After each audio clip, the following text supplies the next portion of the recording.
بسم الله الرحمن الرحيم. السلام عليكم ورحمة الله وبركاته. Waalaikumsalam warahmatullahi wabarakatuh.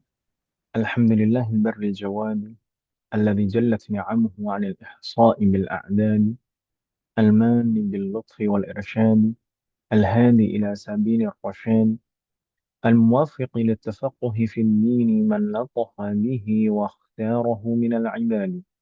أحمده أبلغ حمد وأكمله وأزكاه وأشمله، وأشهد أن لا إله إلا الله الواحد الغفار، وأشهد أن محمدا عبده ورسوله المصطفى المختار، صلى الله وسلم عليه وزاده فضلا وشرفا لديه. أسأل الله أن يفقهنا في الدين، وأن يعلمنا ما ينفعنا وأن ينفعنا بما علمنا، وأن يزيدنا علما نافعا وعملا صالحا، إنه ولي ذلك والقادر عليه. Alhamdulillah alladzi bi ni'matihi tatimmus shalihat. Segala puji bagi Allah Subhanahu wa taala atas semua limpahan nikmat dan karunia-Nya kepada kita. Yang mana dengan nikmat dan karunia Allah kita bisa merasakan dan mendapatkan segala macam kebaikan. Maka kita berharap dan memohon kepada Allah Subhanahu wa taala agar nikmat-nikmat ini dikekalkan, senantiasa dijaga oleh Allah untuk kita semua. Dan kita juga berharap dan memohon kepada Allah Subhanahu wa taala setelah diberikan karunia dan nikmat, kita diberikan juga taufik untuk mensyukuri nikmat dan karunia itu. Karena kenikmatan itu adalah kenikmatan yang Allah berikan kepada kita. Adapun syukur itu adalah kenikmatan yang lain lagi. Dan syukur ini juga merupakan syarat kekalnya nikmat itu, dijaganya nikmat itu untuk kita semuanya. Dan tidak hanya itu, dengan syukur juga Allah akan menambahkan kenikmatan. Namun sebaliknya, jika kita tidak bersyukur, jika seseorang tidak bersyukur atas nikmat Allah, justru ancaman Allah yang ada. Wala wala in syakartum la azidannakum wala in kafartum inna adabi lasyadid. Jika kalian bersyukur, maka aku akan tambahkan nikmat kepada kalian. Wala in kafartum, namun jika kalian mengkufuri nikmat itu, inna adabi lasyadid. Sesungguhnya adabku sangat pedih. Maka semoga kita semuanya termasuk hamba Allah yang senantiasa mensyukuri setiap nikmat. Meskipun Allah juga berfirman, wa qalilun min ibadiyasy syakur. Sangat sedikit sekali dari hambaku yang senantiasa bersyukur. Semoga kita termasuk orang-orang yang sedikit itu. Allah sekalian, semoga Allah selalu melindungi kita semua yang dimanapun kita berada. Allahumma shalli ala Muhammad. Alhamdulillah alladzi bi ni'matihi tatimmu shalihat. Uh, Secara munasabah, secara momentum, kita juga sedang di bulan haram. Atau lebih tepatnya, kita di akhir bulan Zulqa'dah. Karena kemungkinan insya Allah hari Senin besok itu sudah tanggal 1 Dzulhijjah. Maka tidak ada salahnya di momen ini kita juga mengingatkan, saling mengingatkan bahwasanya Rasulullah Shallallahu Alaihi Wasallam pernah bersabda, "Ma min ayyamin al-amal salih fihi atau fihinna, ma min ayyamin al-amal salih fihinna ahabbu ila Allah min ashri Dzulhijjah." Tidak ada hari-hari yang mana amal soleh di dalamnya lebih dicintai oleh oleh Allah Subhanahu wa taala selain atau melebihi 10 hari pertama di bulan Dzulhijjah. Maka ini kekhususan yang dipilih oleh Allah Subhanahu wa taala untuk kita sebagai hamba. Sebagaimana Allah Subhanahu wa taala mengkhususkan tempat-tempat, memuliakan tempat-tempat seperti Masjidil Haram, Masjid Nabawi, kemudian Baitul Maqdis, dan masjid-masjid Allah yang lain. Yang mana beribadah di tempat-tempat itu pahalanya akan lebih besar dibanding beribadah di tempat-tempat yang lain. Maka sebagaimana Allah memilih tempat-tempat untuk dimuliakan, Allah juga memilih waktu-waktu tertentu untuk dimuliakan. Sebagaimana kita sampaikan, di Majelis Mudarasah sempat kita singgung di awal bulan Dzul Qa'dah kemarin, bahwasanya Allah memilih 4 bulan dari 12 bulan yang ada sebagai bulan haram untuk dimuliakan. Dan dari bulan-bulan haram ini puncaknya adalah 10 hari pertama di bulan Dzulhijjah. Yang sebentar lagi kita akan memasukinya insya Allah. Maka di hari-hari itulah hendaknya kita mengerahkan semua kemampuan kita untuk memaksimalkan ketaatan. Ketaatan dalam bentuk apapun, baik salat wajib, salat sunnah, qabliyah, ba'diyah, dan salat-salat sunnah yang lain. Baik membaca Al-Quran kita, zikir kita, dari tasbih, tahmid, takbir, tahlil, dan juga ibadah maliyah seperti sedekah, atau semua segala bentuk ketaatan yang lain. Bahkan sebisa mungkin kalau bisa aktivitas-aktivitas kita yang bersifat kebiasaan, sebisa mungkin kita hadirkan niat kita untuk taat dan beribadah kepada Allah agar semua apa yang kita lakukan itu bernilai ibadah. Kemudian di sisi lain, ketika Allah memuliakan tempat atau waktu tertentu, para ulama kita menjelaskan bahwasanya hal itu juga menunjukkan kalau dosa yang dilakukan di tempat-tempat itu atau di waktu-waktu itu akan lebih besar dibanding dosa di tempat-tempat yang lain dan di waktu-waktu yang maka hendaknya kita juga berusaha untuk sebisa mungkin menahan diri kita dari hal-hal yang tidak bermanfaat, menahan diri kita dari hal-hal yang melalaikan, apalagi maksiat. Semoga Allah selalu memberikan taufik kepada kita semua.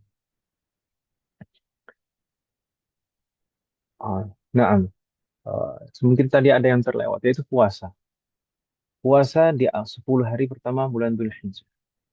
Naam, mungkin yang paling masyhur puasa sunnah di awal bulan Dzulhijjah adalah puasa Arafah, yaitu tanggal 9 Dzulhijjah.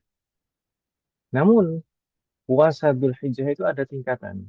Puasa awal Dzulhijjah atau 10 hari pertama, atau lebih tepatnya 9. 9 hari pertama bulan Dzulhijjah, eh, itu yang paling afdol itu sebenarnya adalah puasa penuh selama 9 hari itu, dari tanggal 1 sampai tanggal 9. Maka ditutup nanti dengan puasa Arafah. Namun kalau memang tidak bisa, maka diusahakan perbanyak puasa di awal bulan Dzulhijjah itu. Entah itu 8 hari, 7 hari, 6 hari, 4, atau 3 hari. Kalau tidak bisa, maka sebisa mungkin puasa di tanggal 8 dan 9. Nah, di tanggal 8, para ulama kita juga menjelaskan puasa di tanggal 8 itu juga sangat utama. Tidak hanya di tanggal 9-nya saja. Atau sebagian orang mengistilahkan puasa tanggal 8 itu dengan puasa Tarwiyah. Dan puasa tanggal 9 adalah puasa Arafah. Nah, sebisa mungkin 2 hari itu jangan terlewat untuk berpuasa. Namun kalau memang terpaksa, memang tidak bisa, maka sebisa mungkin tanggal 9 jangan terlewat di waktu puasa Arafah. Semoga Allah memberikan taufik kepada kita semua. Saya tidak memperpanjang pembahasan puasa Tarwiyah dan puasa Arafah karena memang majelis kita tidak membahas fikih secara umum. Semoga Allah memberikan taufik kepada kita semua. Naam, eh, Alhamdulillah malam hari ini kita bisa melanjutkan belajar kita, mahasiswa sekalian, yang mana kemarin qadarullah kita belum bisa melanjutkan karena memang sebagaimana saya sampaikan kemarin ada undangan dari santri. Santri ada satu halaqah sekitar 14 santri. Mereka sudah menyelesaikan beberapa kitab dan mereka ingin ikhlas seperti itu. Nah, sebagai wujud syukur yang mereka mengundang semua saat itu. Wassalamualaikum warahmatullahi wabarakatuh. Saya minta maaf mas sekalian, jadi kemarin kita belum bisa melanjutkan belajar dan alhamdulillah malam hari ini kita bisa melanjutkan belajar. Sebelumnya mas sekalian di pertemuan yang lalu atau di pekan yang lalu, alhamdulillah kita sudah sempat membahas eh, akhir dari surat Al-Fatihah dilanjutkan dengan acamin atau lafaz amin. Berikutnya kemarin juga kita telah membahas takbir intiqal, takbir perpindahan, yaitu lafaz Allahu Akbar saat setiap perpindahan. Dan kemarin kita juga telah membahas beberapa zikir saat ruku'. Ada beberapa zikir memang zikir ruku' yang diriwayatkan dari Rasulullah SAW dan semuanya betul dan boleh diamalkan. Dan justru sebagaimana kita sebutkan di awal majelis dahulu, sebisa mungkin kita menghafal beberapa zikir pada setiap gerakan sholat. Tidak hanya menghafal satu macam zikir saja. Sehingga kita bisa memvariasikan zikir pada setiap sholat kita. Harapannya dengan kita memvariasikan zikir kita setiap gerakan sholat kita, hal itu akan membantu kita untuk lebih khusyuk di dalam sholat kita. Supaya kita berusaha untuk menyadari apa yang kita baca. Kemarin Alhamdulillah kita sudah membahas zikir yang pertama, yaitu Subhana Rabbiyal Azim wa bihamdi. Kemudian zikir yang kedua, Subhanakallahumma Rabbana wa bihamdika Allahumma ghfirli. Dan zikir yang ketiga, Subuhun Qudusun Rabbuna afan Subuhun Qudusun Rabbul Malaikati wa Ruh. Maka malam hari ini insya Allah kita akan melanjutkan dengan zikir yang keempat dan kelima. Namun sebelum kita lanjutkan, apakah ada pertanyaan teman sekalian?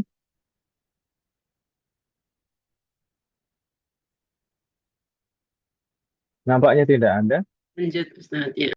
Wafakanallah jami'an. Maka kita lanjutkan ke pembahasan zikir ruku yang keempat. Zikir ruku yang keempat, sebagaimana diriwayatkan oleh Al-Imam An-Nasai dari Jabir Auf bin Malik, yaitu Subhana bil jabaruti wal malakuti wal kibriyai wal azami.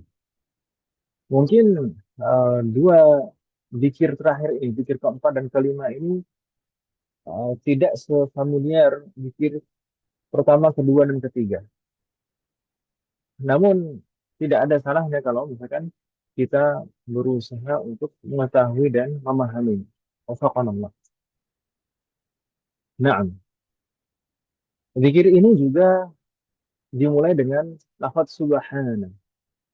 Kita perlu mengingat sebagaimana kita sebutkan dan jelaskan di pertemuan yang lalu, inti utama dari gerakan ruku adalah mengagungkan Allah Subhanahu wa taala dan merendahkan diri kita di hadapannya. Ini adalah inti dari gerakan ruku atau rukun ruku, merendah apa? Mengagungkan Allah Subhanahu wa taala dan merendahkan diri kita di hadapan. Maka dengan zikir-zikir ini kita akan sangat terbantu untuk menghadirkan makna itu. Makanya kita sebutkan kemarin di antara kunci utama kita menghadirkan makna ruku adalah dengan membaca zikir-zikir yang diriwayatkan dalam gerakan ruku ini. Zikir ini dimulai dengan lafaz subhan. Sudah pernah kita bahas sebelumnya. Lafaz subhan ini adalah bentuk ismi atau juga dikatakan masdar dari kata sabbah. Maknanya adalah maha suci. Dan ini sebenarnya isim ini mengandung makna fi'lun atau menunjukkan makna fi'lun. Jadi meskipun bentuknya adalah isim, tapi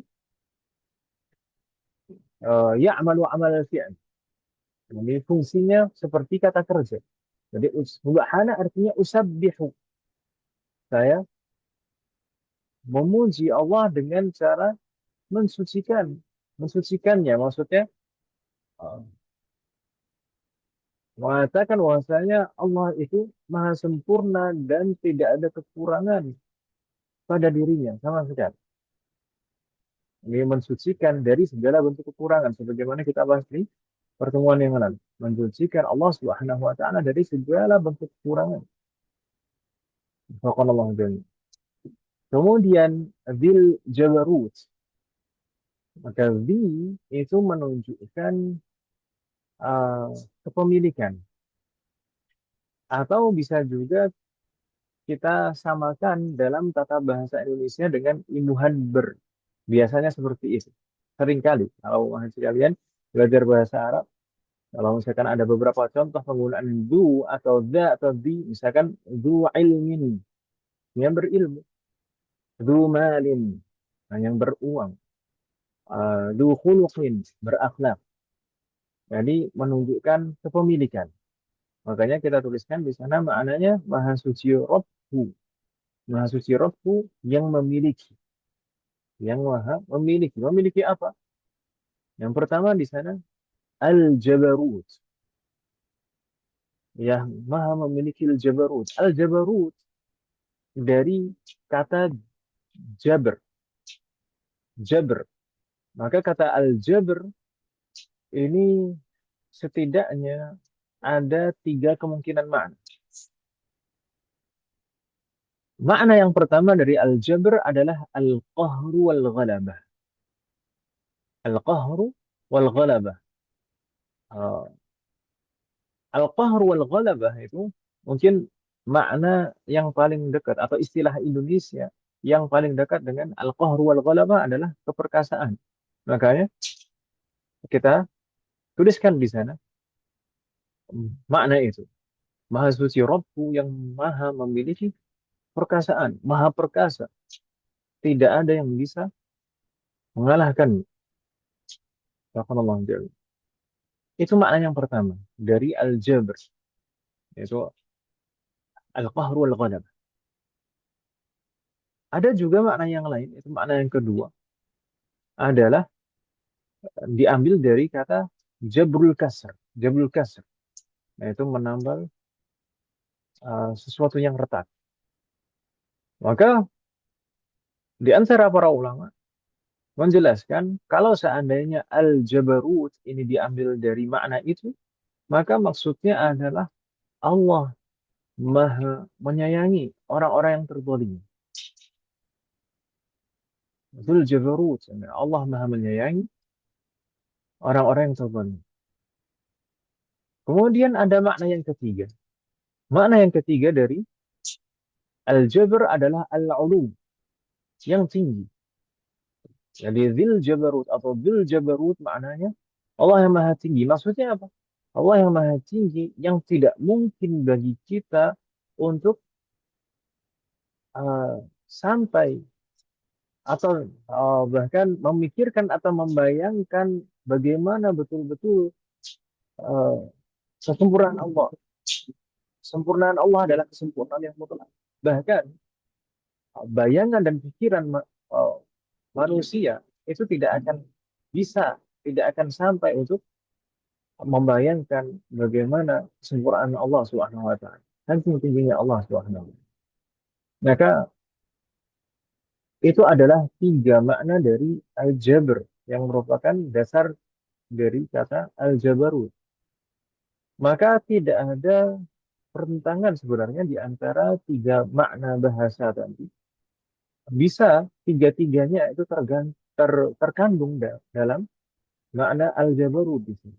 Jadi ketika kita memuji Allah Subhanahu wa taala subhan dzil jabarut, maha suci Rabbku yang pertama tadi maha perkasa dan yang maha menyayangi orang-orang yang lemah dan maha tinggi sehingga tidak terbayang bagaimana sempurnanya Allah di benak manusia. Subhanallah.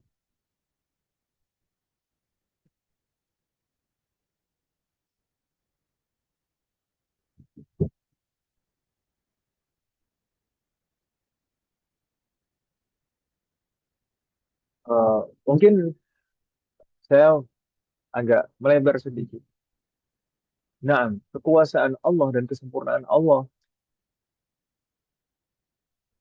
sungguh tidak bisa dibayangkan dengan pikiran manusia yang terbatas.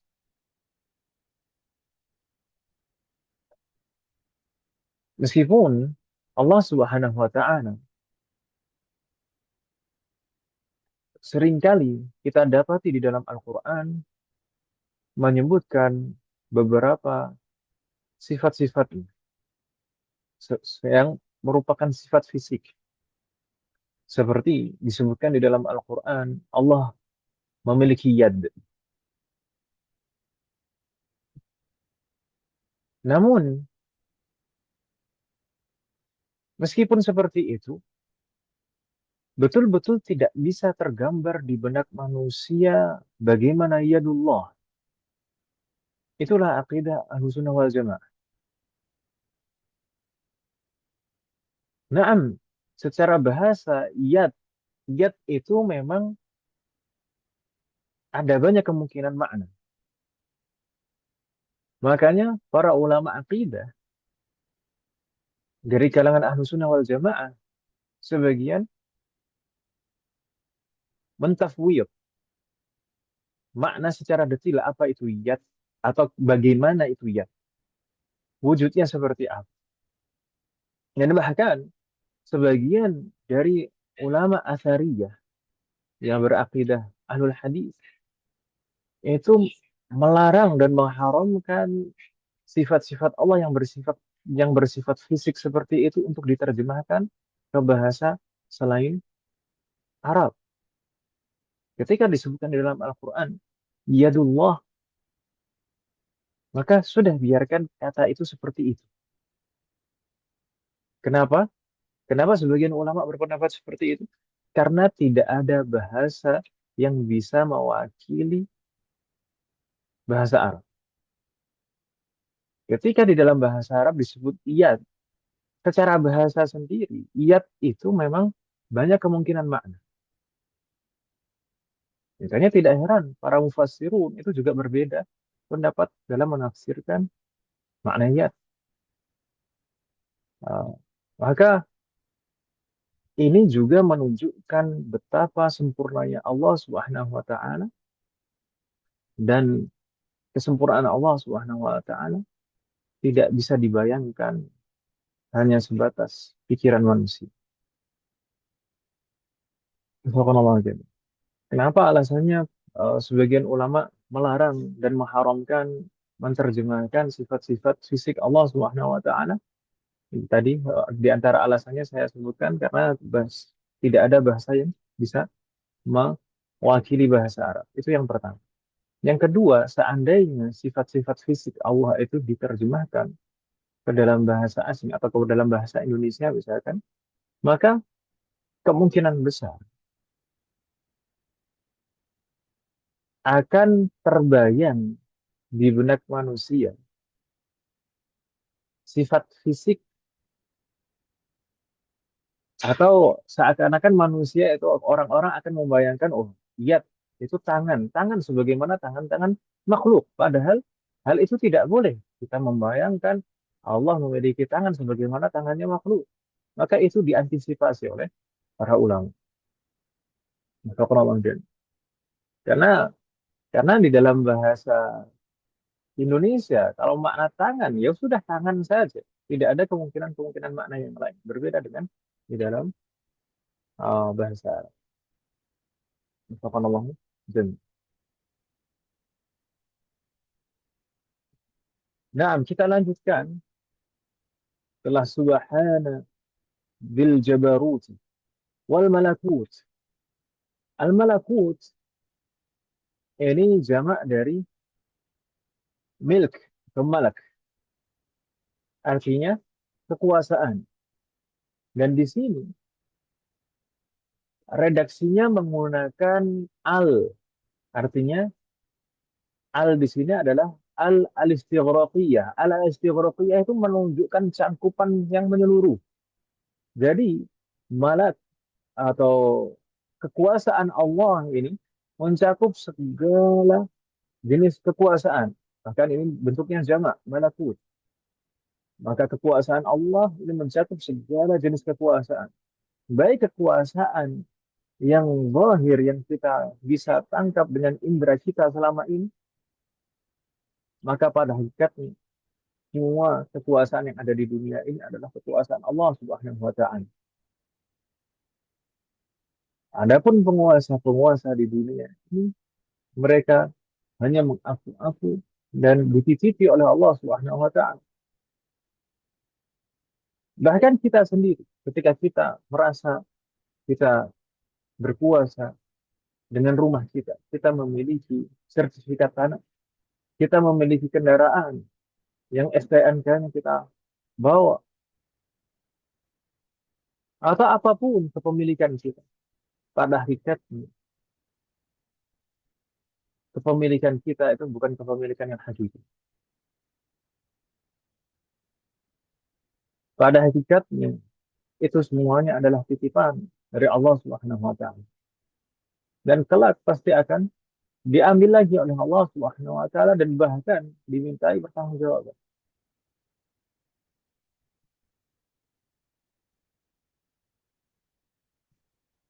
Disinilah sisi pengampungan Allah Subhanahu wa taala dan merendahkan diri kita di hadapan. Dan kekuasaan Allah di sini tidak hanya mencakup itu saja, tapi mencakup al-milk al-ghaib, yaitu kuasa-kuasa, kekuasaan-kekuasaan yang tidak pernah kita tangkap dengan indera kita, tidak pernah kita rasakan dan kita lihat. Kekuasaan-kekuasaan Allah yang mencakup arsy, kursinya, surga dan neraka, para malaikat, dan segala jenis perkara-perkara lain. Maka semua itu adalah kekuasaan Allah Subhanahu wa taala. Tidak ada yang betul-betul berkuasa secara hakiki selain Allah Subhanahu wa taala.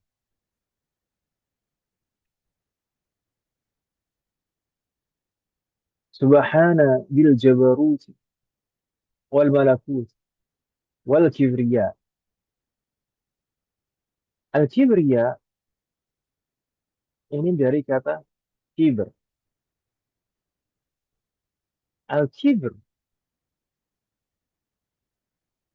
kalau diartikan secara harfiah maka maknanya adalah sombong atau membanggakan diri.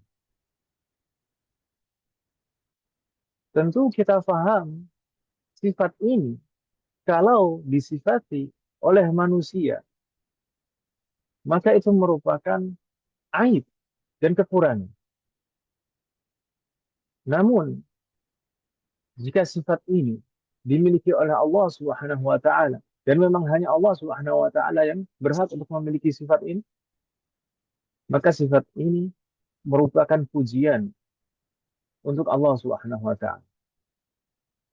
Karena pada dasarnya memang Allah lah satu-satunya yang berhak untuk membanggakan diri dengan segala kekuasaannya dan segala kesempurnaannya. Maka Allah lah satu-satunya yang paling berhak untuk membanggakan diri. Maka ini adalah pujian untuk Allah Subhanahu wa taala ketika kita mengatakan subhan dzil jabarut wal malakut wal kibriya. Bahkan di dalam hadis qudsi Allah Subhanahu wa taala berfirman al kibriya'u ridai faman naza'ani fi ridai wasamtu.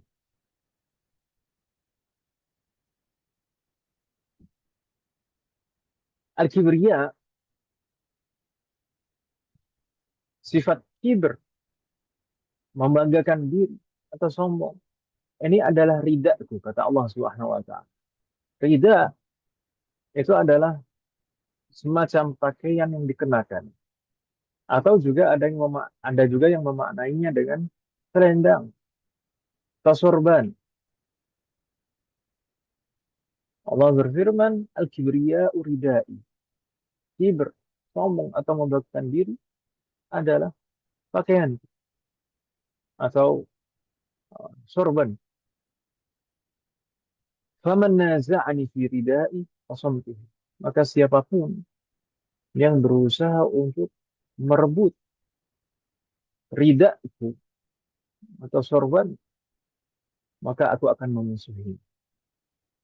Dan bahkan diriwayatkan di riwayat yang lain, siapapun yang ada sebiji sawi kesombongan di dalam hati ini, siapapun yang ada setitik saja sebesar biji sawi kesombongan di dalam hatinya, maka dia tidak akan merasakan syukur.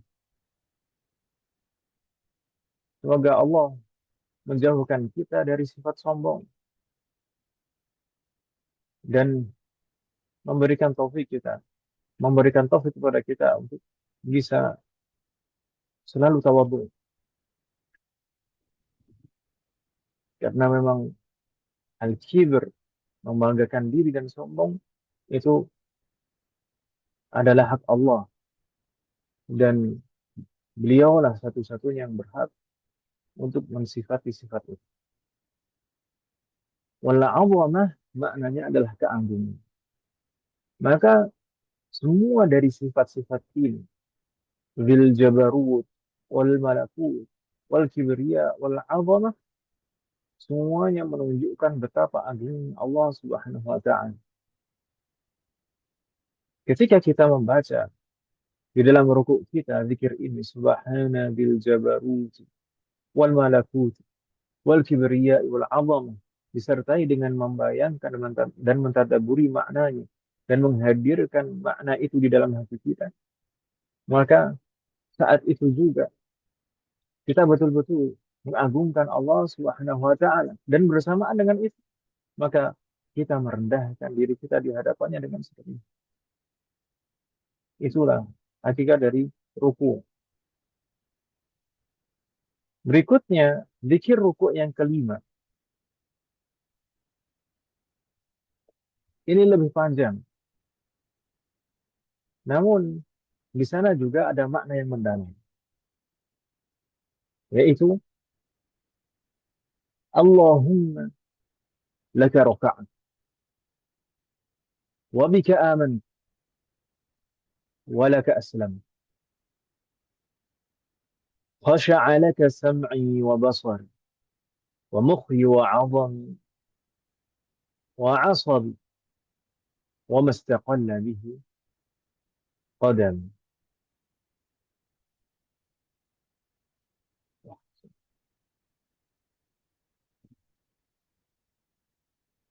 Allahumma. Sebagaimana kita pernah bahas sebelumnya, lafaz Allahumma itu artinya adalah ya Allah. Sama persis. Allahumma dan ya Allah maknanya sama persis. Karena pada hakikatnya tambahan mim di belakang lafaz Allahumma itu adalah pengganti dari huruf ya. Ya di awal. Ya Allah, itu ya-nya di awal kan. Kemudian kalau dihapus digantikan dengan mim di akhir. Jadi Allahumma. Maka maknanya sama. Ya Allah. Allahumma. Ya Allah. Laka roka'atu. Ini sebenarnya adalah bentuk pengakuan. Naam, ketika kita menundukkan diri kita di hadapan Allah Subhanahu wa taala saat ruku dalam rangka mengagungkan Allah Subhanahu wa taala, maka lisan kita juga berusaha untuk mengakui sehingga hal itu keduanya akan membantu hati kita untuk hadir di sana untuk ikut mengagungkan Allah Subhanahu wa taala dan menundukkan diri. Laka raka'atu, aku ruku kepadamu atau untukmu aku ruku. Kita awalkan seperti itu sebagaimana teks Arabnya. Laka raka'atu. Umat sekalian, wafaqanallahu jami'an. Di sini sebenarnya ada urutan yang sengaja dibalik. Pada lafaz laka raka'at. Karena urutan normalnya adalah raka'atu lak. Biasanya huruf jar yang sebagai perantara uh, suatu kata kerja itu disebutkan setelahnya. Raka'atu itu adalah kata kerja atau fi'lun. Maka biasanya huruf perantaranya itu disebutkan setelahnya. Maka urutan normalnya seharusnya raka'atu lak. Namun di sini sengaja dibalik urutan. Ini sangat mirip sekali dengan apa yang telah kita bahas di surat Al-Fatihah kemarin. Di sana ada juga urutan yang dibalik, yaitu iyyaka na'budu wa iyyaka nasta'in. Urutan normalnya na'buduka atau na'budu iyyaka wa nasta'inuka atau nasta'inu iya. Namun memang di sana urutannya sengaja dibalik. Di sini juga demikian, urutannya sengaja dibalik. Mungkin umat sekalian masih ingat di antara faidah dibaliknya urutan normal. Ya, urutan normal yang dibalik. Di antara faedahnya apa? Yaitu al-qasr atau al-hasr, pembatasan. Makanya ketika diartikan ke dalam bahasa kita, bisa kita katakan Allahumma laka raka'atu, ya Allah, hanya kepadamu aku rukuk. Hanya kepadamu aku rukuk. Maksudnya di sini ada tunduk. Kemudian wabika amantu. Di sini juga dibalik, bika terlebih dahulu. Apa namanya, huruf perantaranya disebutkan di awal. Normalnya amantu bik. Dan ini dibalik juga. Maka kalau diartikan, bisa kita artikan, dan hanya kepadamu aku beriman. Walaka aslamtu. Juga demikian. Dan hanya kepadamu aku berserah diri. Ini adalah bentuk pengakuan kita secara lisan. Dan sebisa mungkin saat kita mengucapkan ini, maka hadirkan setiap maknanya di dalam hati. Ya Allah, hanya kepadamu aku rukuk. Hanya kepadamu aku beriman. Dan hanya kepadamu aku berserah. Berserah. Berserah dalam artian betul-betul memasrahkan diri kita. Segala urusan kita kepada Allah Subhanahu wa taala. Betul-betul menjadi hamba yang sepenuhnya. Ada satu hadis yang mana Rasulullah Sallallahu Alaihi Wasallam bersabda, "Qad aslaha man aslam wa ruziqa kafafan wa qanna'ahu Allah bima a'ta." Qad aflaha. Sungguh telah beruntung. Sungguh sangat beruntung. Di sana ada qad. Qad, kata qad, kalau setelahnya adalah fi'lun madin, kata kerja lampau, maka hanya satu makna, yaitu untuk taukid, untuk penegasan. Qad aflaha. Sungguh benar-benar beruntung. Siapa orang yang beruntung itu orang sekalian? Ada tiga kategori yang harus terpenuhi agar seorang bisa dikatakan beruntung. Qad aflaha. Yang pertama, man aslam, yaitu seseorang yang berserah diri kepada Allah Subhanahu wa taala. Nah, makna aslama di sini bisa diartikan berislam, sekedar berislam, bagaimanapun Islam. Namun, jika dimaknai secara lebih mendalam, maka aslama ini tidak hanya sekedar Islam secara zahir, tapi betul-betul menjadi hamba Allah yang sepenuhnya, memasrahkan segala sesuatu kepada Allah Subhanahu wa taala, menyadari bahwasanya segala sesuatu hanya milik Allah Subhanahu wa taala. Kita sebagai hamba hanya wajib taat dan tunduk kepada Allah Subhanahu wa taala. Qad aflaha man aslam. Ini kategori pertama.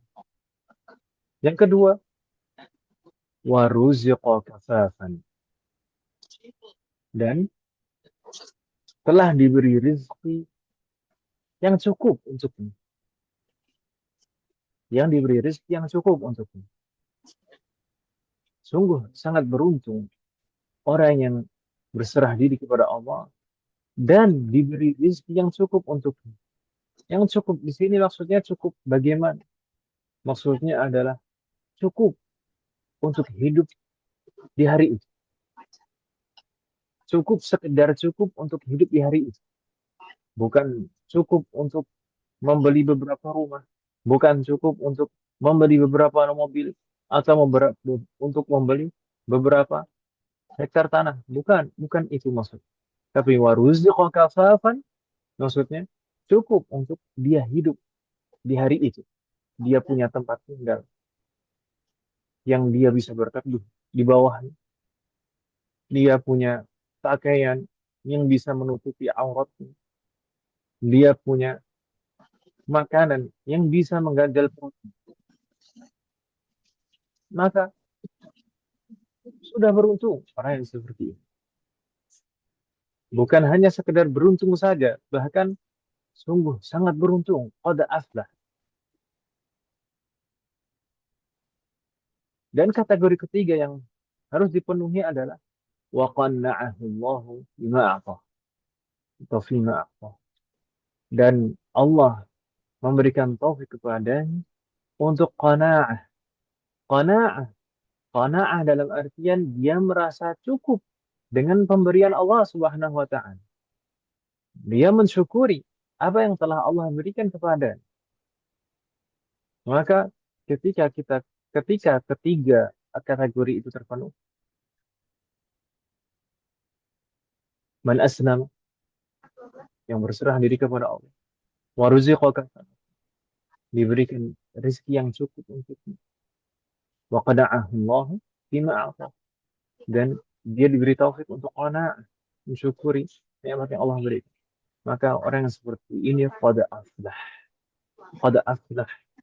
sungguh sangat beruntung. Maka perkara hati kita berserah diri betul-betul kepada Allah Subhanahu wa taala, selalu menyadari bahwasanya kita adalah hamba dan budak Allah Subhanahu wa taala. Ini adalah kunci keberuntungan kita. Kunci keberuntungan kita. Maka ketika kita membaca zikir ini di dalam ruku' kita, seakan-akan kita juga diingatkan untuk selalu berserah diri kepada Allah Subhanahu wa taala. Allahumma laka raka'atu wa bika amantu wa laka aslamtu. Dan lanjutannya nanti juga akan menunjukkan hal itu. Berikutnya, Berikutnya, ini juga masih bentuk pengakuan secara lisan. Khasha'a laka sam'i. Khasha'a itu merupakan asal kata khusyuk di dalam bahasa kita. Yang dikata khusyuk itu sebenarnya dari bahasa Arab. Khasha'a yakhsha'u khusyuk. Yang maknanya adalah al-khudu, tunduk, tunduk dan patuh. Khasha'a laka sam'i. Sungguh pendengaranku, wa basari, dan mataku tunduk kepadamu. Ketika kita mengatakan khasha'a laka sam'i, sungguh telingaku telah tunduk dan patuh kepadamu, maka maksudnya khasha'a, tunduk dan patuh di sini adalah telinga kita selalu taat kepada Allah, tidak pernah digunakan untuk mendengar hal-hal yang mendatangkan murka Allah Subhanahu wa taala. Tidak pernah digunakan untuk bermaksiat, tidak pernah digunakan untuk ribah, mendengarkan ribah, tidak pernah digunakan untuk mendengarkan hal-hal yang melalaikan, tidak pernah digunakan untuk mendengarkan musik.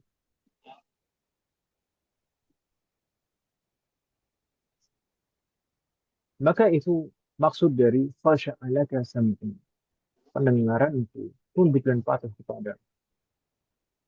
Wa basari, demikian juga dengan penglihatanku tunduk dan patuh kepadamu ya Rabb. Maka maksud penglihatan tunduk dan patuh kepada Allah Subhanahu wa taala juga penglihatan ini, mata ini tidak pernah digunakan untuk melihat hal-hal yang menimbulkan murka Allah Subhanahu wa taala. Tidak pernah digunakan untuk melihat kemaksiatan, untuk melihat hal-hal yang dilarang dan diharamkan oleh Allah Subhanahu wa taala.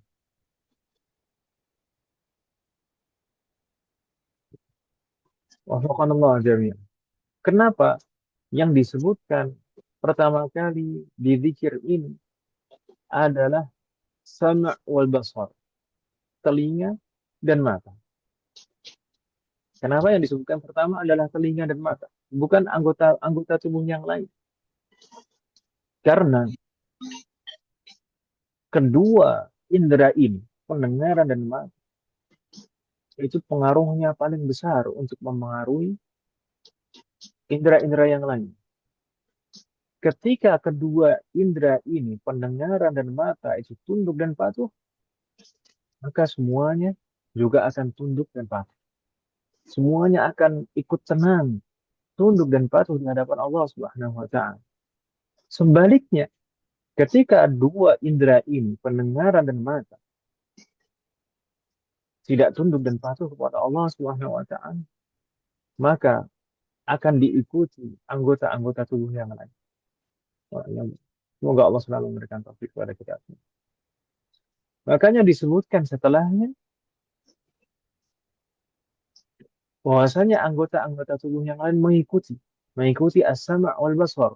Ketika disebutkan di awal khashya'alaka sam'i wa basari, maka berikutnya yang lain juga akan ikut tunduk. Wa mukhi, otakku, seluruh pikiranku juga tunduk kepada. Wa 'azmi, dan tulang belulangku, maksudnya seluruh gerak-gerik itu juga semuanya dalam rangka tunduk dan taat kepada. Wa 'asabi, dan seluruh saraf semuanya juga tunduk dan patuh kepada.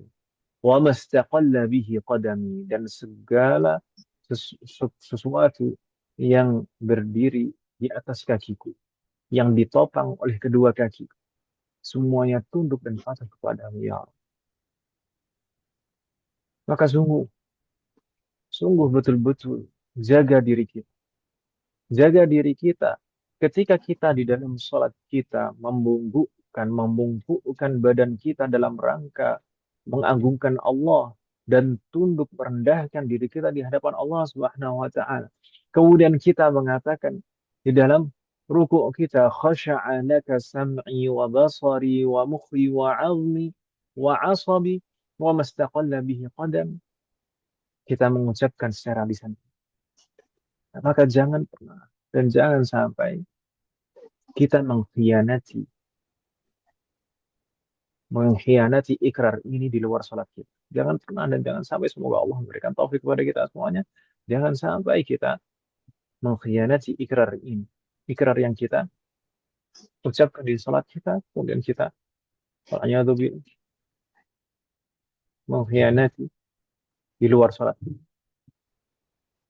Maka hendaknya salat kita yang kita hadirkan di dalam hati itu mewarnai seluruh gerak-gerik kita di luar salat. Semoga Allah memberikan taufik kepada kita. Maka ini adalah zikir ruku yang kelima atau yang terakhir yang kita sebutkan di sini. Wafaqanallahu jami'an. Ada pertanyaan sekalian?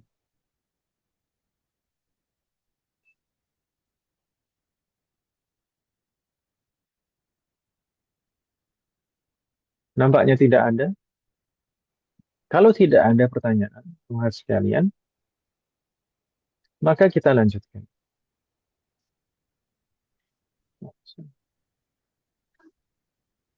Kita lanjutkan ke zikir berikutnya yang merupakan zikir perpindahan. Setelah kita selesai ruku, maka kita bangkit dari ruku. Bangkit, proses bangkitnya. Belum i'tidal, sebelum i'tidal, yaitu gerakan bangkit.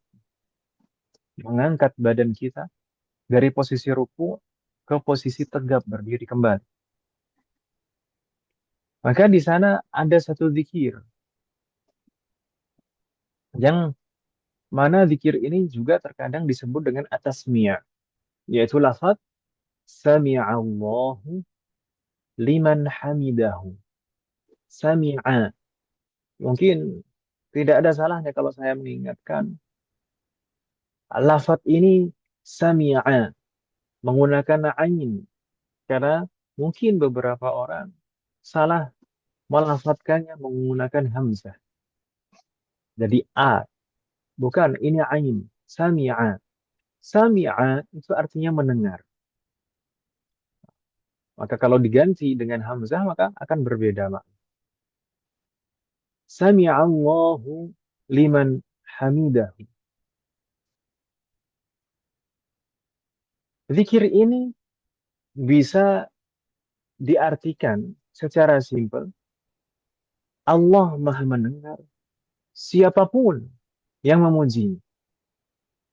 Allah Maha mendengar siapapun yang memuji. Sebenarnya zikir ini mengandung beberapa hal.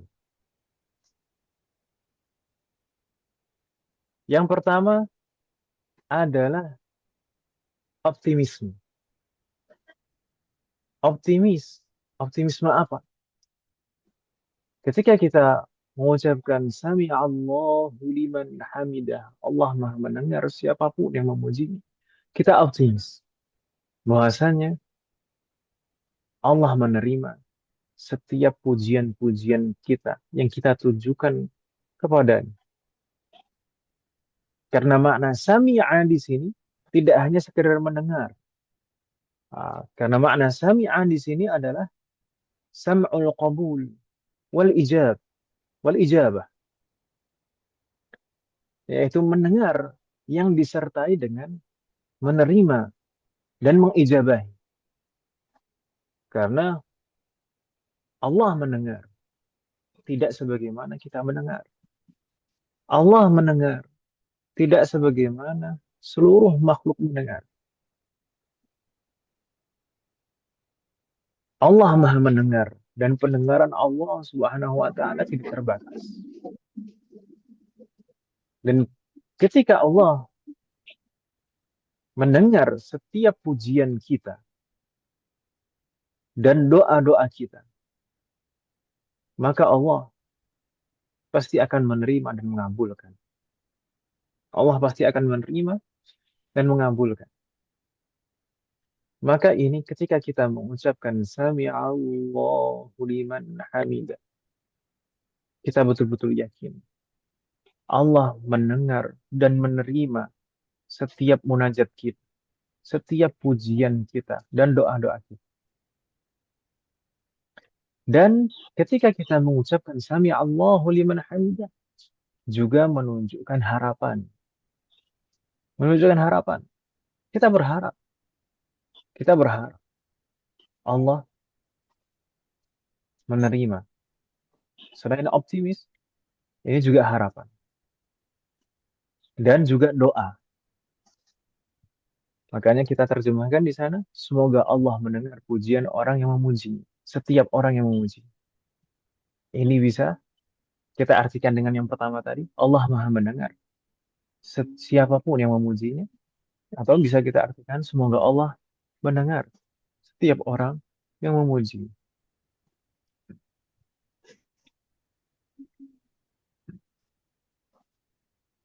Wafaqan Allah jami'an. Lafaz sami'a ini menggunakan fi'lun madhin.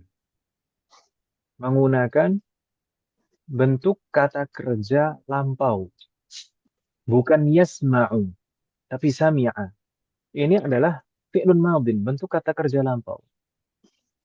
Mungkin saya pernah uh, membahasnya sekilas. Di antara kebiasaan orang Arab ketika mengungkapkan sesuatu dengan fi'lun madhin itu terkadang tidak semata-mata menunjukkan sesuatu itu telah terjadi di masa lampau. Ini kaitannya dengan balau, bukan sorof, bukan nahwu, tapi balau. Seringkali orang Arab mengungkapkan sesuatu dengan kata kerja lampau karena betul-betul yakin hal itu akan terjadi. Demikian juga di sini. Sami'a. Makanya kita sebutkan tadi itu sebagai bentuk optimis. Sebagai bentuk optimisme dan juga sebagai wujud harapan dan doa. Kita mendapati beberapa redaksi doa itu juga menggunakan fi'lun madhin, kata kerja lampau. Padahal berdoa itu agar doa itu terrealisasi di masa yang akan datang. Tapi redaksi doanya menggunakan kata kerja lampau. Itu juga sebagai bentuk optimisme. Yakin betul-betul Allah akan mengabulkan doa. Sebagaimana mungkin di antara beberapa contohnya adalah doa untuk orang yang sakit. Syafakillah. Syafakallah. Uh, atau misalkan beberapa doa untuk orang yang kita sebutkan namanya. Rahimahullah. Rahimahullah ini doa. Semoga Allah merahmatinya. Dan bentuknya fi'lun madhin kenapa? Sebagai bentuk optimisme Allah akan merahmatinya. Kemudian hafizahullah. Semoga Allah menjaganya. Hafizah itu juga bentuknya fi'lun madhin, kata kerja lama. Uh, Ra'akallah. Semoga Allah selalu menjaga. Wafaqanallah azim. Dan doa-doa yang lain. Maka doa kalau menggunakan fi'lun madhin meskipun lafadznya madhin atau kata kerja lampau maknanya adalah untuk mustakbal, maknanya adalah untuk yang akan datang. Wafaqanallah jami'an. Dan mungkin juga kita mengingatkan umat sekalian, tidak ada salahnya kita ingatkan terkait dengan tata cara. Ini kalau tata cara ini kaitannya dengan fikih sebenarnya. Kalau kita kan sebenarnya tadabbur zikir atau bacaan. Tapi tidak mengapa tidak ada salahnya kalau kita membahas tata cara. Mungkin di Majelis Mudarasah di hari Senin malam Selasa kita pernah menyebutkannya. Bahwasanya setiap zikir intiqal, setiap zikir perpindahan itu dibacanya saat mulai bergerak sampai berhenti gerakan. Bukan saat sudah selesai berpindah baru melafadzkan zikir perpindahan itu. Misalkan di sini, Sami Allahu liman hamidah, bukan saat betul-betul telah berdiri, baru mengucapkan Sami Allahu liman hamidah. Karena kita dapati beberapa, ada yang melakukan seperti itu. Ketika ruku, mengangkat badannya. Setelah berdiri, baru Sami Allahu liman hamidah. Maka ini kurang tepat. Seharusnya bagaimana?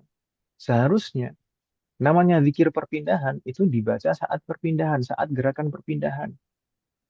Saat kita mulai bergerak, tangan kita sedikit mengangkat dan badan kita mulai bergerak.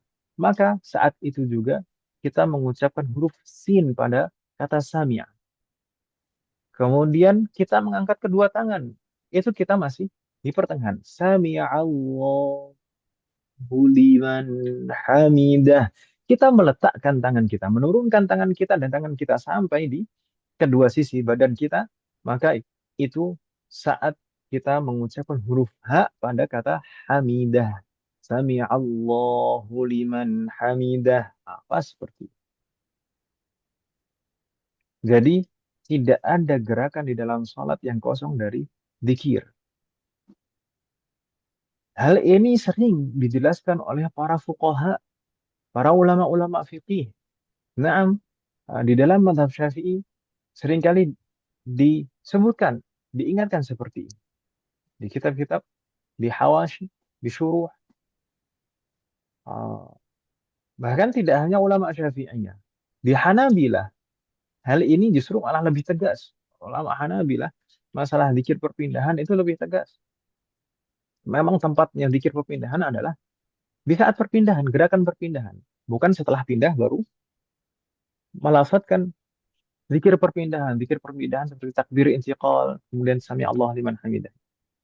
Hal ini dikuatkan dengan riwayat para fuqaha, para ulama menjelaskan seperti itu bukan hasil terkaan, melainkan memang didasari didasari ilmu dengan keyakinan sebagaimana diriwayatkan oleh Al-Imam Al-Bukhari dan Al-Imam Muslim melalui jalur sahabat Abu Hurairah.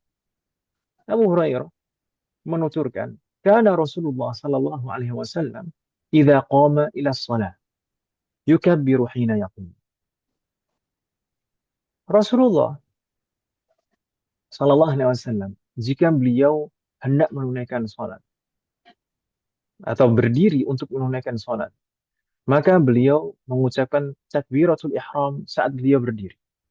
Tsumma yukabbiru hina yarka. Kemudian beliau apa? Bertakbir saat ruku, maksudnya. Saat menuju ruku. Tsumma yaqul sami'allahu liman hamidah.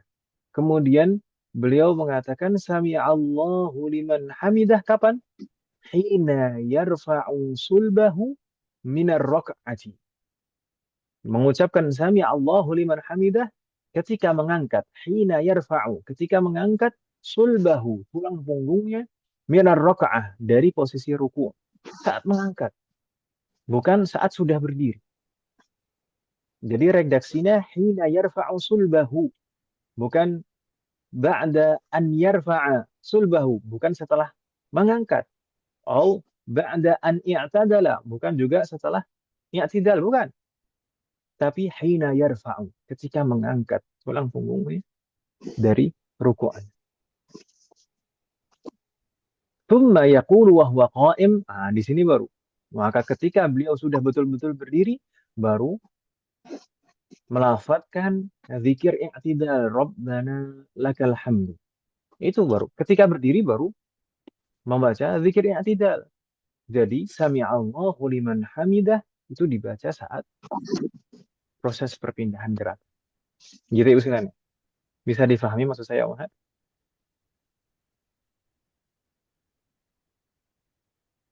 Halo? Nah, memang tata cara seperti ini bukan bagian dari rukun.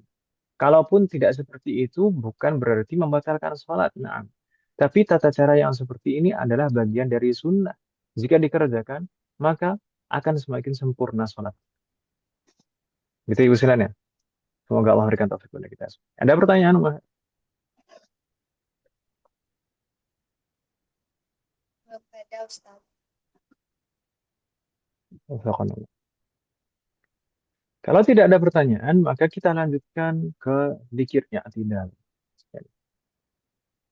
Maka dzikir i'tidal ini sebenarnya tidak terlalu banyak redaksinya. Meskipun satu dzikir itu ada beberapa riwayat yang ada beberapa sedikit perbedaan. Namun di sini kita singkat menjadi dua saja. Karena riwayat-riwayat yang ada itu mirip-mirip dan perbedaannya sangat sedikit. Misalnya hanya satu huruf saja perbedaannya seperti itu. Atau pelengkap di belakangnya uh, kurang.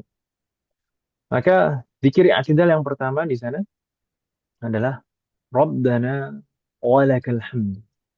Hamdan katsiran thayyiban mubarakan fihi. Ini kalau mau dilengkapi. Terkadang mungkin seringkali orang-orang kita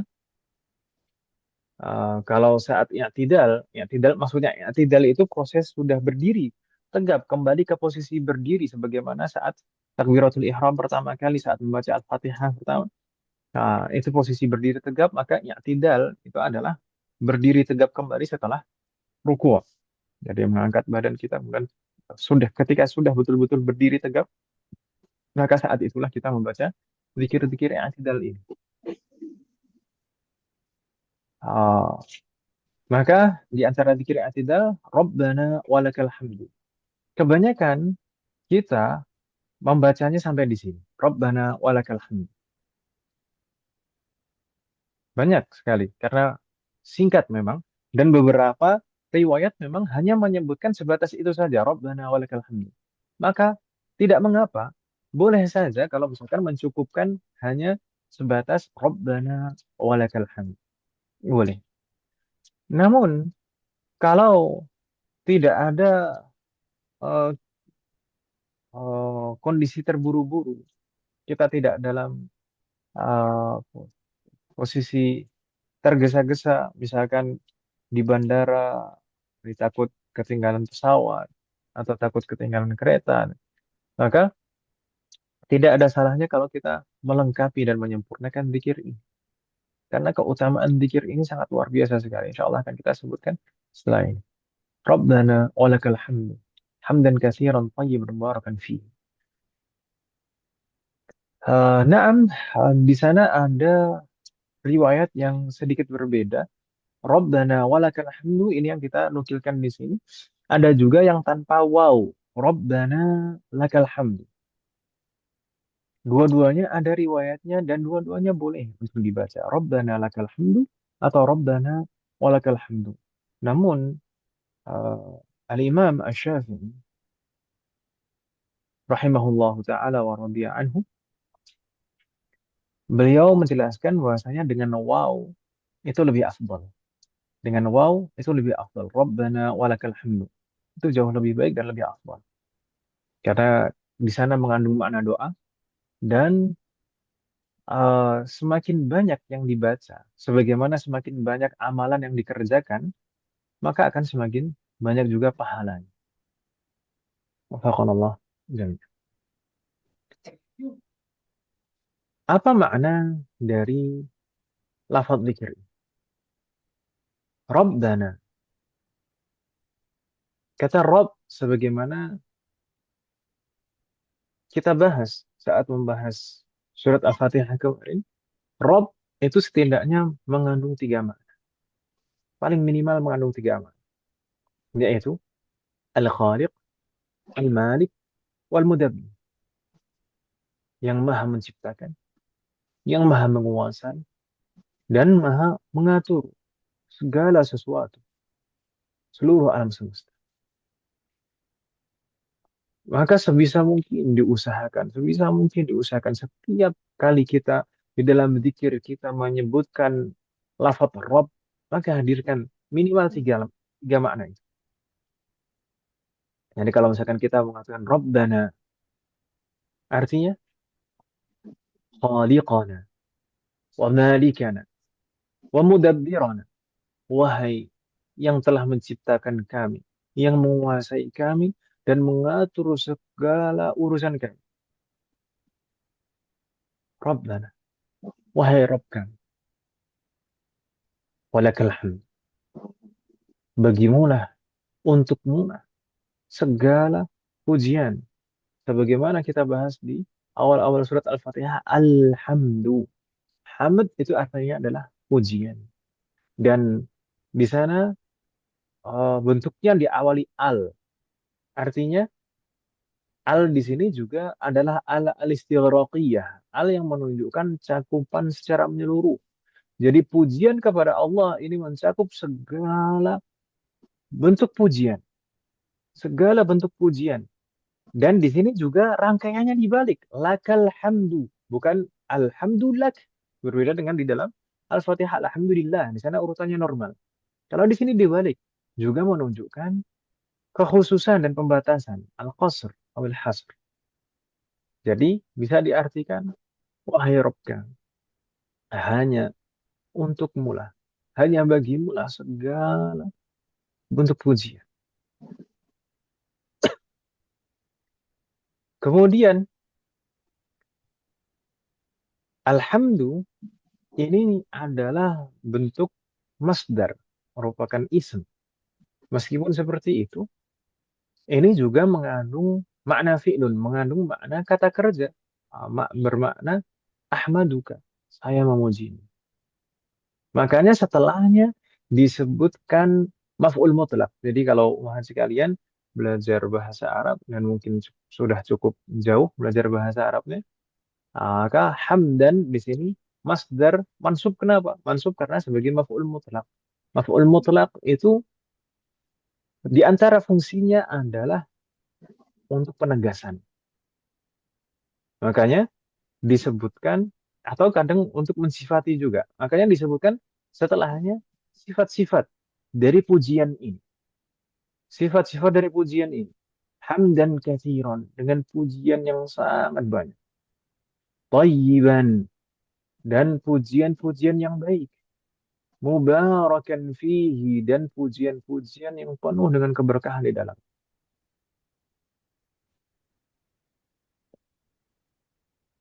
Wafaqanallah jami'an.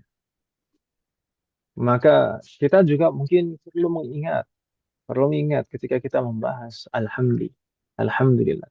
Kita memuji Allah Subhanahu wa taala. Karena memang Allah itu berhak untuk kita puji. Dengan dua alasan. Alasan yang pertama, karena Allah Subhanahu wa taala telah melimpahkan begitu banyak nikmat kepada kita semua yang tidak terhingga dan tidak terhitung. Dan sangat banyak sekali kenikmatan yang tidak kita sadari dibanding dengan nikmat yang kita sadari. Itu alasan yang pertama. Allah berhak untuk kita puji. Sedangkan alasan yang kedua, karena memang Allah lah yang maha sempurna. Allah lah yang maha sempurna dengan segala sifat yang Allah miliki. Dan bahkan jika Allah tidak memberikan satu pun nikmat kepada kita, jika Allah tidak memberikan satu pun nikmat kepada kita, sebenarnya Allah tetap paling berhak untuk dipuji karena kesempurnaan.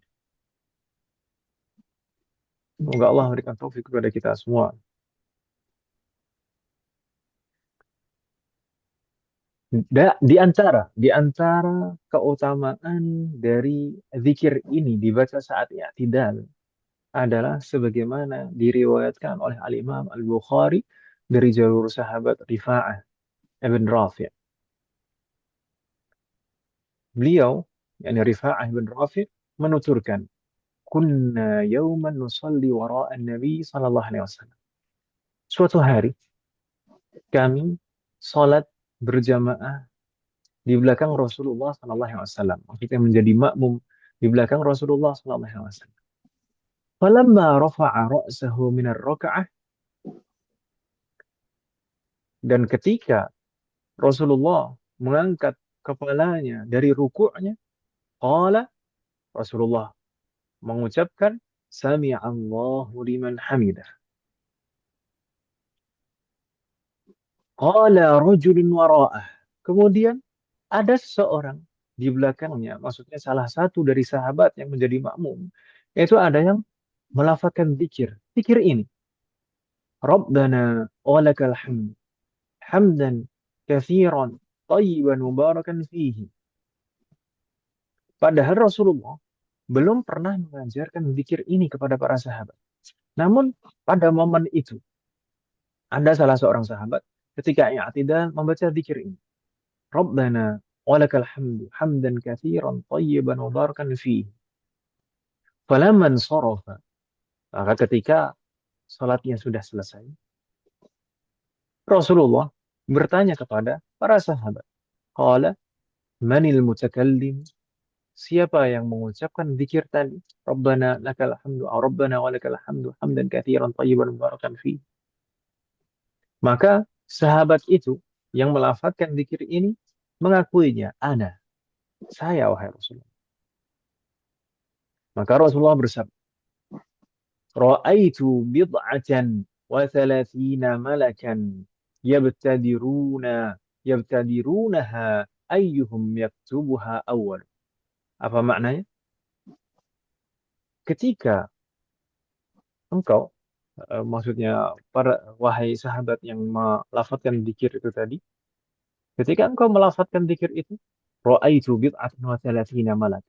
Aku melihat ada sekitar 30 sekian malaikat. Maksudnya bid'ah itu ada jumlah perkiraan antara 3 sampai 9.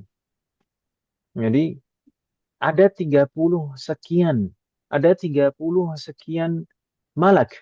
Bid'atan wa thalathina malakan. Ada 30 sekian malaikat.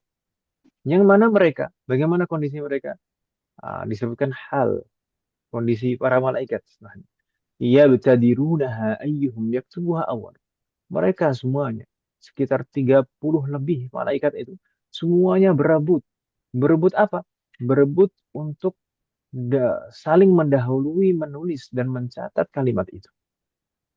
Kalimat Rabbana walakal hamdu hamdan katsiran thayyiban barakan fihi. Saking takjubnya para malaikat untuk saking takjubnya para malaikat terhadap lafaz zikir ini.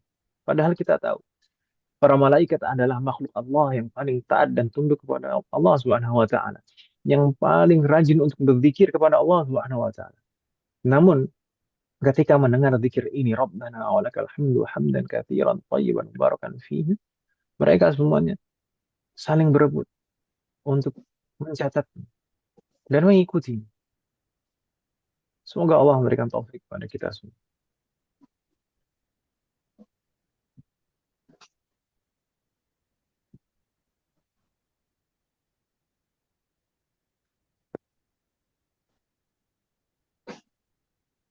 Sudah jam 9:29 ada. Sallallahu. Ini masih tersisa zikir i'tidal yang kedua, qadarullah. Namun ini juga agak panjang. Kalau betul-betul kita selesaikan nanti bisa jadi mungkin seperempat jam lagi. Kalau misalkan ini kita bahas di pertemuan berikutnya saja, bagaimana Mas sekalian? Setuju, Ustaz. Wafaqanallah jami'an. Ada pertanyaan Mas sekalian sebelum kita tutup dan cukupkan?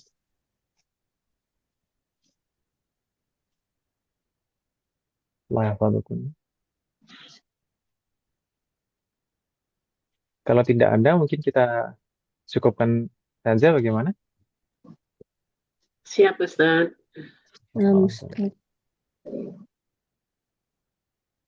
Semoga apa yang kita bahas dan pelajari hari ini bermanfaat dan barokah. Semoga Allah selalu memberikan taufik kepada kita semuanya agar kita bisa mengamalkan setiap ilmu yang kita pelajari.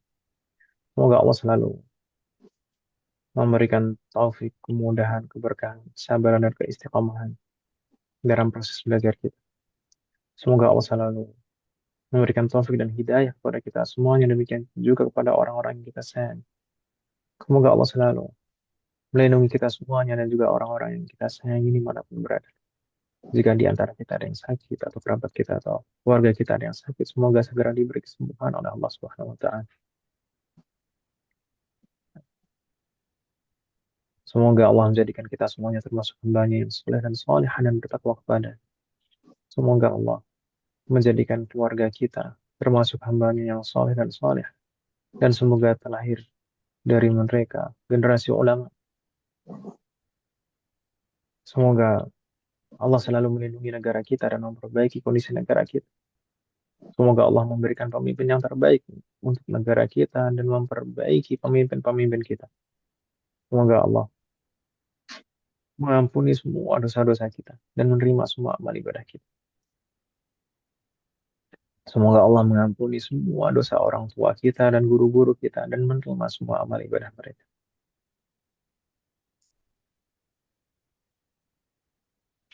Semoga Allah selalu memberikan taufik kepada kita semuanya agar kita bisa senantiasa ridho, bersabar dan bersyukur atas semua ketetapan Allah Subhanahu wa taala. Semoga Allah memberikan kepada kita semuanya husnul khatimah. Wassallallahu ala nabiyyina Muhammadin wa ala alihi wa sahbihi ajma'in. Subhanakallahumma wa bihamdik asyhadu an la ilaha illa anta astaghfiruka wa atubu ilaik. Assalamualaikum warahmatullahi wabarakatuh. Waalaikumsalam warahmatullahi wabarakatuh. Jazakumullah khair, Ustaz. Wa jazakumullah khairan.